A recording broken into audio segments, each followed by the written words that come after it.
नमस्कार, आप देख रहे हैं न्यूज रूम पोस्ट। आप सभी को गणतंत्र दिवस की शुभकामनाएं। आज देश अपना 73वां गणतंत्र दिवस मना रहा है। आज का दिन बेहद अहम है, इसका खास महत्व है। 26 जनवरी की तारीख पर हमें क्यों गर्व होना चाहिए, आइए जानते हैं।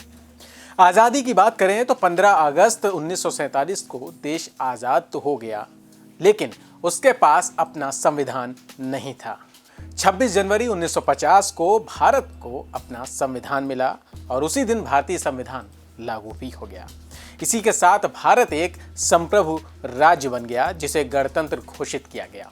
संविधान तैयार करने में मुख्य भूमिका डॉक्टर बी.आर. अम्बेडकर ने निभाई। उन्होंने ही संविधान की मसौदा समिति की अध्यक्षता भी की थी। बाबा साहब के अलावा देश के संविधान के निर्माण में 210 और लोगों ने भी अपनी भागीदारी निभाई थी। सबसे बड़ी बात यह कि भारतीय संविधान हाथ के बने कागजों पर हाथों से लिखा गया और इतने सालों तक इन कागजों को संजो कर रखा गया है।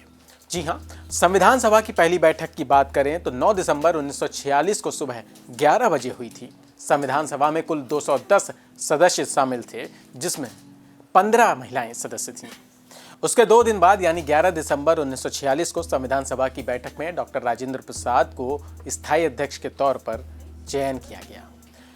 13 दिसंबर 1946 को पंडित जवाहरलाल नेहरू ने संविधान का उद्देश्य प्रस्ताव सभा में प्रस्तुत किया, जो 22 जनवरी 1947 को पारित किया है।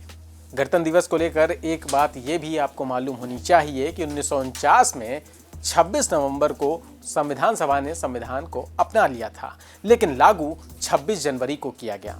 अब आप सोच रहे होंगे कि आखिर इसकी क्या वजह रही, तो इसकी सबसे बड़ी वजह थी 26 जनवरी 1930 का दिन।